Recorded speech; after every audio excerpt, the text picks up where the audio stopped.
하나님의 그 큰 사랑을 경험한 사람은 그 하나님을 닮아가기를 원합니다. 예수님의 그 큰 사랑을 내가 안 이후에는 그 사랑의 삶을 살기를 원합니다. 저와 여러분 가운데에 하나님의 그 큰 사랑을 알고 그 사랑 안에 거하며 그 예수님을 닮아가리라 품고 또 품으며 살아가는 하나님의 멋진 하나님의 사람들이 될 수 있기를 주님의 이름으로 축원드립니다. 교육은 현대사회나 옛사회나 매우 중요한 역할을 합니다.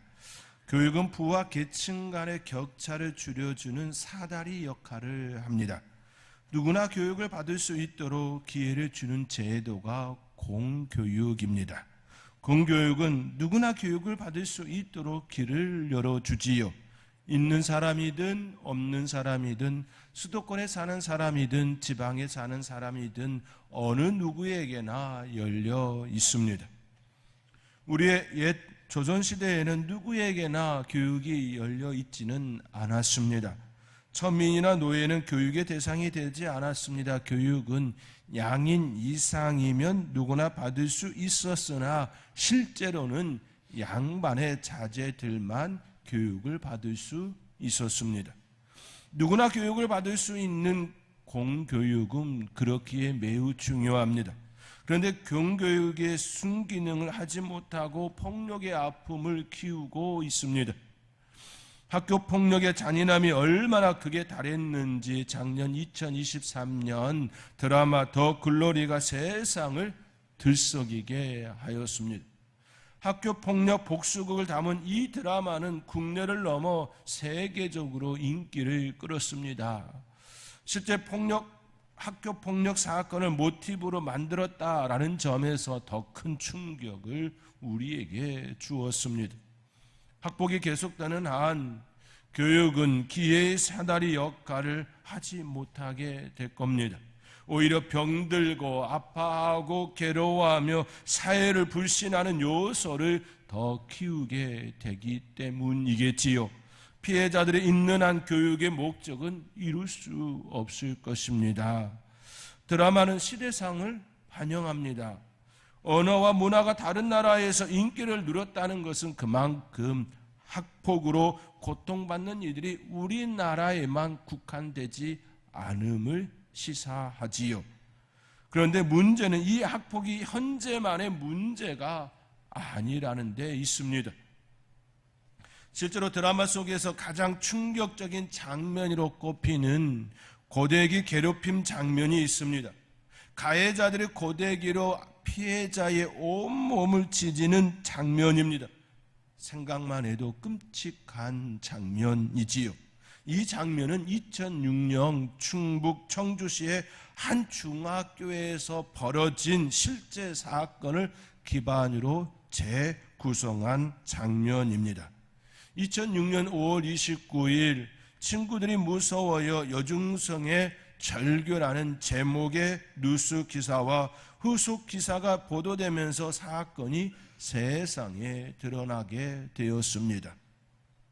학교폭력이 밖으로 표출되면서 교육부는 학교폭력 실태 조사를 2012년부터 실시하게 됩니다. 그 조사에 의하면 2012년부터 2017년까지는 점점 줄어들다가 2018년부터 다시 증가합니다.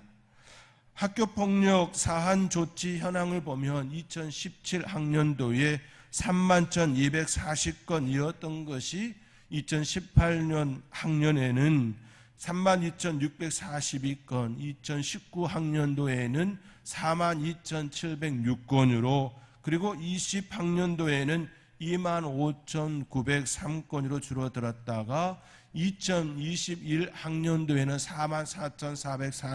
44,444건으로 증가하였습니다.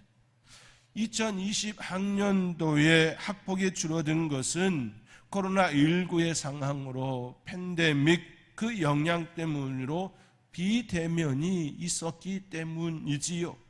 중요한 사실은 학교 폭력이 여전히 줄어들지 않고 증가하고 있다는 데 있습니다.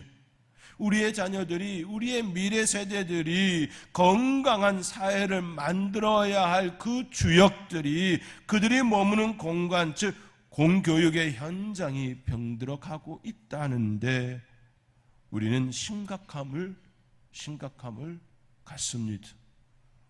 왜 이러한 모습들이 일어나고 있는 것일까요? 그것은 우리 인간의 죄의 속성 때문입니다. 인간은 이기적인 존재가 되었습니다. 인간 사이는 많은 부분 병들었습니다.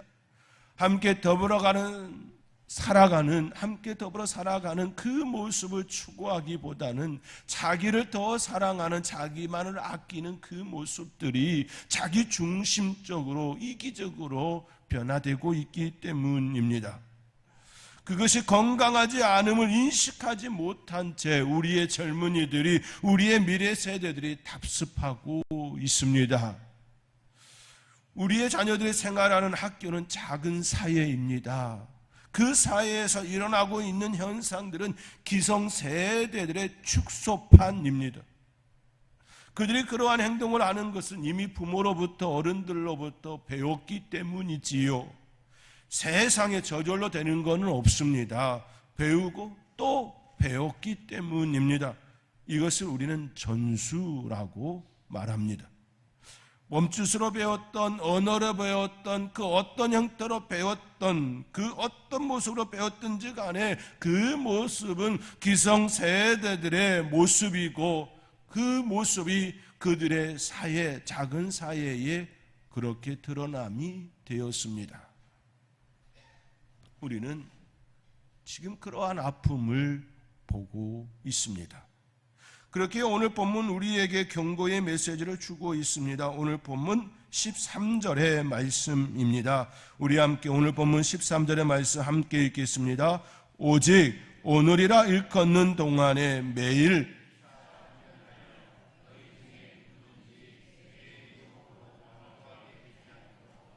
아멘. 피차 권면하여 누구든지 죄의 유혹으로 완고하게 되지 않도록 하라. 오늘이라 일컫는 동안, 즉 우리가 살아있는 동안 죄의 유혹을 이기라라는 말씀입니다. 죄는 멀리해야 합니다. 금묵자흑이라는 사자성어가 있습니다. 묵을 가까이 하면 검게 되어지지요.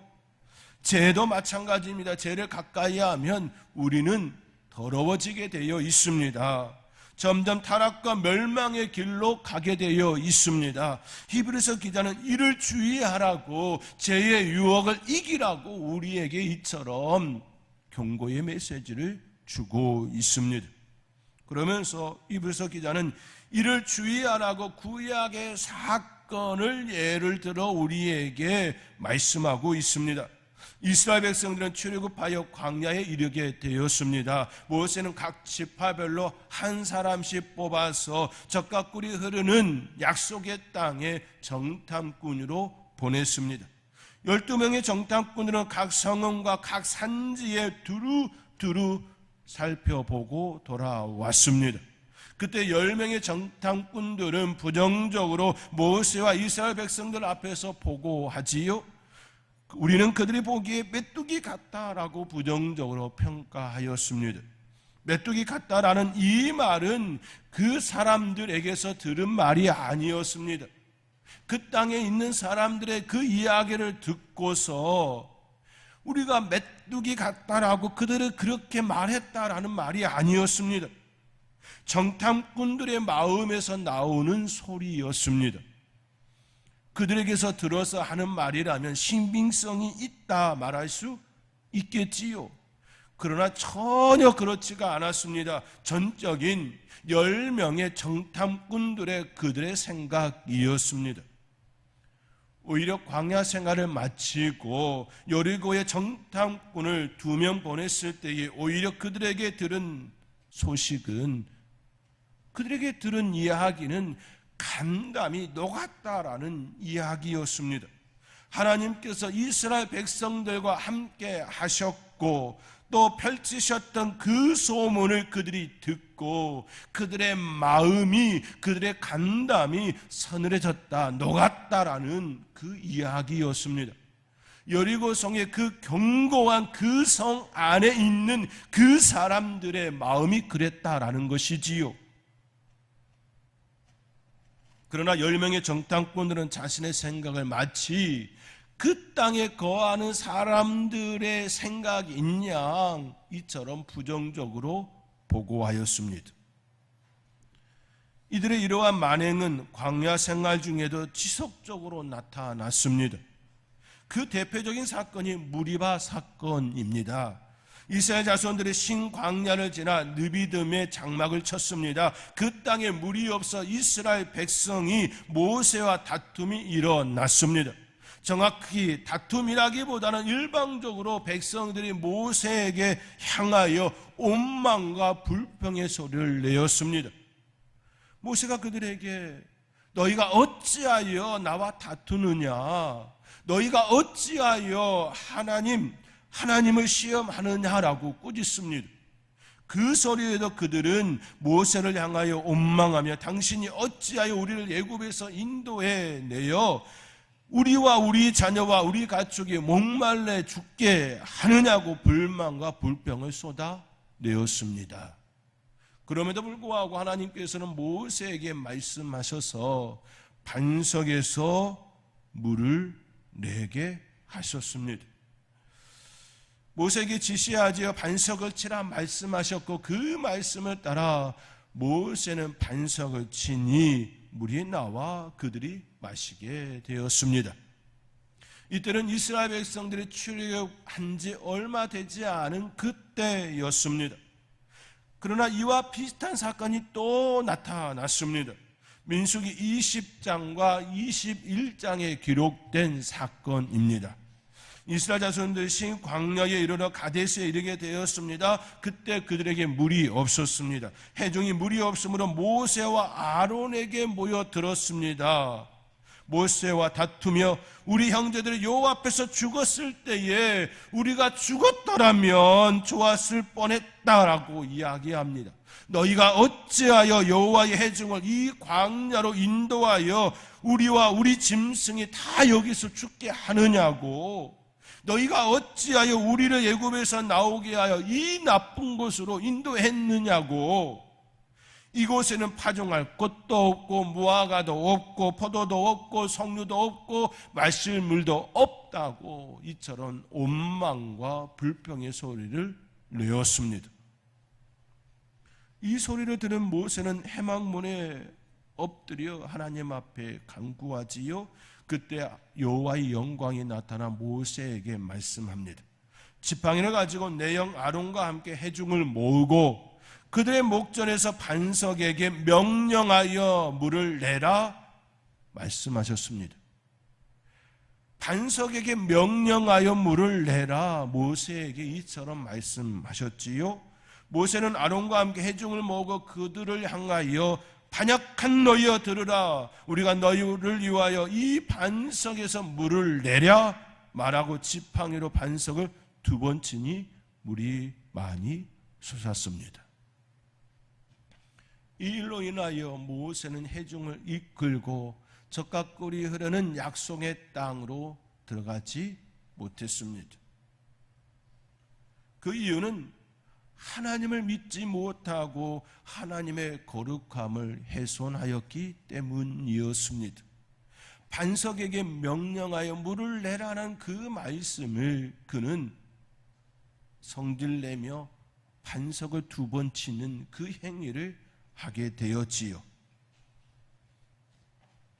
그러나 이스라엘 백성들은 하나님을 향한 원망과 불평의 소리를 그때 멈추지 않고 또 행하는 일이 일어났습니다. 이제는 아론이 죽은 이후에 그들에게 또 모세에게 나와 먹을 것도 없고 물도 없도다, 우리 마음이 하찮은 이 음식을 신호하노라라고 원망하며 불평의 소리를 냅니다. 이때 하나님께서는 그 땅에 불뱀을 보내서 원망하고 불평하는 그들을 물게 하게 하시고 그들이 불뱀에 물려서 죽게 되었습니다. 이것이 바로 불뱀 사건입니다. 이 불뱀 사건은 두 번째 무리바 사건이 있은 지 얼마 되지 않은 때에 일어났습니다. 이때는 하나님께서는 더 이상 이스라엘 백성들을 가만히 두지 않았습니다. 불뱀을 보내어 그들을 죽게 내버려 두었습니다. 모세가 하나님께 간곡히 기도할 때에 비로소 놋뱀을 만들어 장대에 달아 높이 달게 하시고 보는 이들에게 생명을 구하게 해 주셨습니다. 보는 이들마다 살리는 그 은혜를 입게 되었습니다. 광야에서 이스라엘 백성들의 마음이 완악하여 하나님을 원망하며 불평하였던 그 사건들을 우리는 기억해야 합니다. 처음 그들에게 물이 없었을 때에는 하나님께서는 그들에 대하여 어떠한 말씀 없이 용서해 주셨습니다. 그러나 광야 생활 40년이 지난 시점에서는 그들을 용서하지 않았습니다. 그 이유는 40년을 보내는 동안 하나님께서 그 땅, 그 백성들에게 베푸신 은혜와 사랑을 아직도 깨닫지 못하고 이해하지 못하고 불순종하는 그 모습을 보였기 때문이었습니다. 처음 신앙을 가지고 하나님 앞에 바로 서지 못하고 실수하고 넘어질 때에는 하나님께서는 그들에 대하여 감싸주시고 안아주시고 품어주셨습니다. 그들의 삶을 바른 길로 갈 수 있도록 인도해 주셨습니다.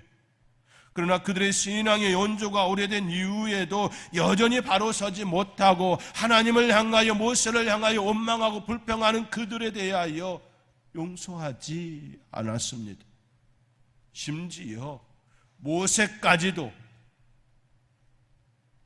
그들을 이끌고 적과 꿀이 흐르는 약속의 땅에 들어가지 못하게 하셨습니다. 또한 이스라엘 백성들 원망하는 그 무리들을 불뱀을 보내서 죽게 하셨습니다. 오랜 신앙의 연조가 쌓였음에도 불구하고 40년 동안 만나를 먹고 또 먹으며 그 은혜를 입었음에도 불구하고 불기둥과 구름기둥으로 인도하여 주시는 하나님의 역사를 경험했음에도 불구하고 여전히 원망하고 여전히 불평하고 여전히 하나님을 향하여 그렇게 불순종하는 그들에 대하여 용서하지 않았다라는 말씀입니다. 왜냐하면 그만한 그릇이 되어야 했음에도 여전히 불평하고 원망 가운데 있었기 때문입니다. 성장해야 했음에도 여전히 걸음마를 떼는 신앙이었기 때문입니다. 걸음마를 떼야 할 때 걸음마를 배우며 넘어지는 것은 지극히 마땅한 모습이지요. 여러분들의 그 아가들, 여러분의 손주들이 이제 걸음마를 떼고 그때에 넘어지고 또 넘어져도 그래 잘한다 그렇게 해야지라고 하면서 힘을 주는 것 아닙니까? 그 모습을 보면서도 이쁘다 얘기하지 않습니까? 그런데 청년이 되어지고 성인이 되었음에도 불구하고 걸음마를 떼지 못하여 그렇게 넘어지고 또 넘어지는 모습을 보여주고 있다고 한다면 그 어느 누가 이쁘다 이야기할 수 있겠습니까? 우리 하나님께서도 마찬가지였습니다. 40년 동안 그들을 보살폈습니다. 40년 동안 그들에게 만나를 먹이셨습니다. 40년 동안 물을 주시고 그들이 부족함이 없도록 굶어 죽지 아니하도록 때에 따라 주시는 하나님의 은혜를 허락해 주셨습니다. 그러나 여전히 그들은 원망하고 불평하는 그 모습을 드러내었습니다. 결코 아름다운 모습이 아니었습니다. 히브리서 기자는 우리에게 주는 메시지 역시 이와 같습니다. 우리로 하여금 말씀 가운데 든든히 서 있기를 바라며 죄의 유혹으로 넘어져서 완고하고 되어지지 않기를 바라고 있습니다. 또한 우리에게 악한 마음을 품고 살아가지 않기를 바라고 있습니다. 오늘 본문 12절의 말씀입니다. 우리 함께 오늘 본문 12절의 말씀 함께 읽겠습니다. 형제들아,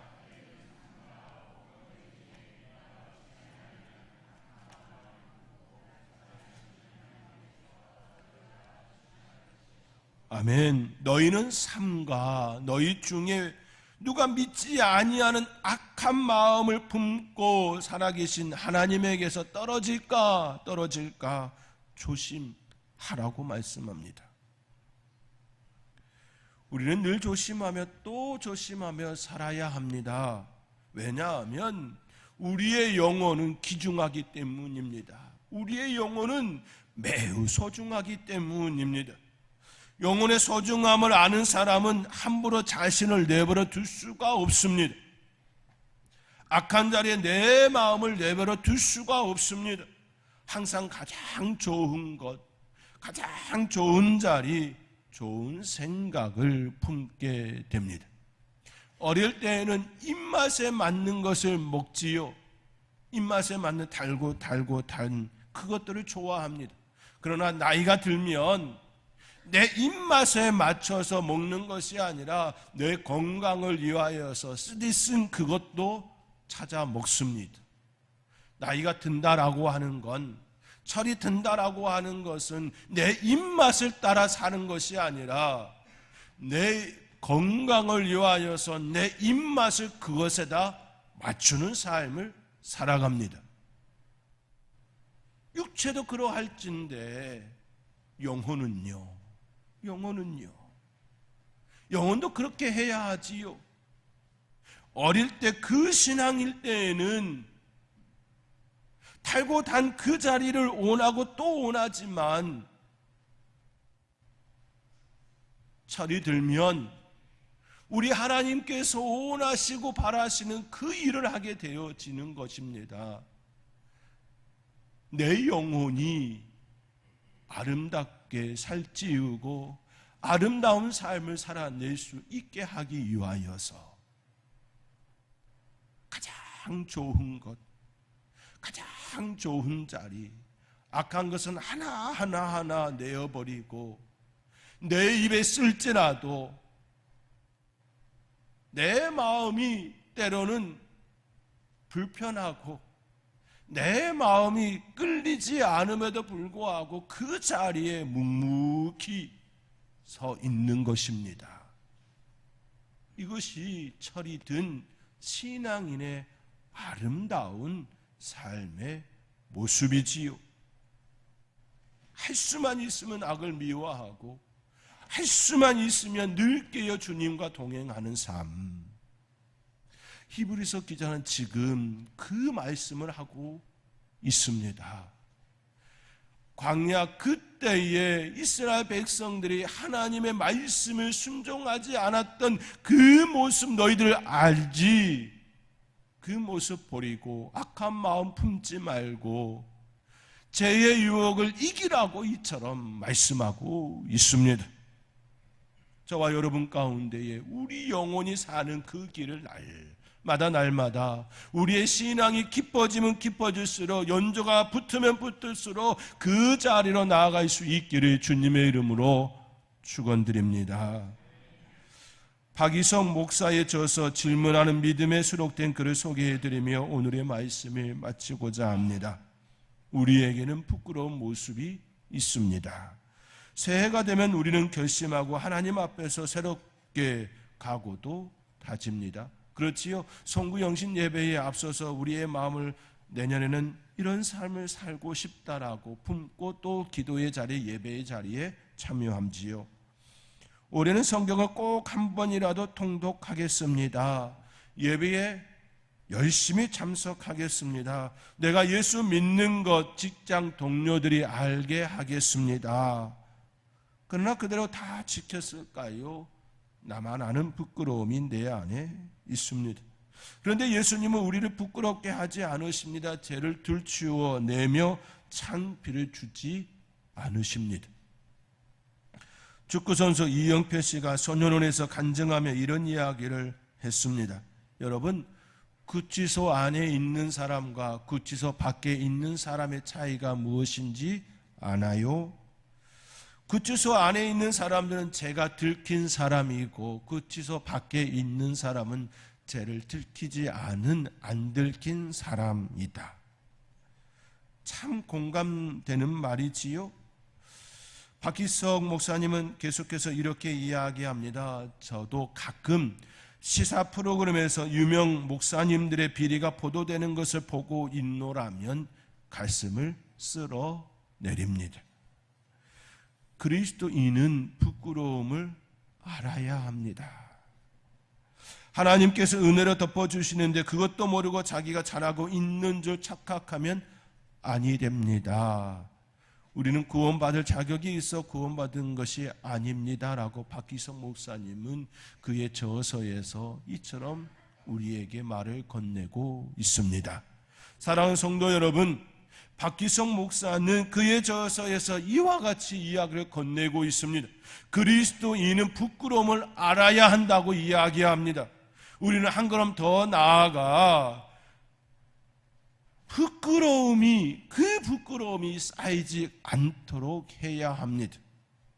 부끄러움을 알 뿐만 아니라 그 부끄러움이 내 안에 쌓이고 또 쌓이도록 내버려 두어서는 아니 됩니다. 내 영혼을 정결하게 하는 그 삶을 살아야 합니다. 죄의 유혹으로 넘어가 내 안에 그 부끄러움을 쌓고 또 쌓는 그 삶이 아니라 하나님의 사람으로 날마다 주님과 동행하며 정결한 삶, 거룩한 삶, 그 삶을 살아내야 합니다. 사랑하는 성도 여러분, 저와 여러분의 삶의 자리에 늘 주님과 동행하며 그 거룩함을 또 품고 또 품어 영혼의 정결함이, 거룩함이 날마다 여러분의 삶의 자리에 나타날 수 있기를 주님의 이름으로 축원드립니다.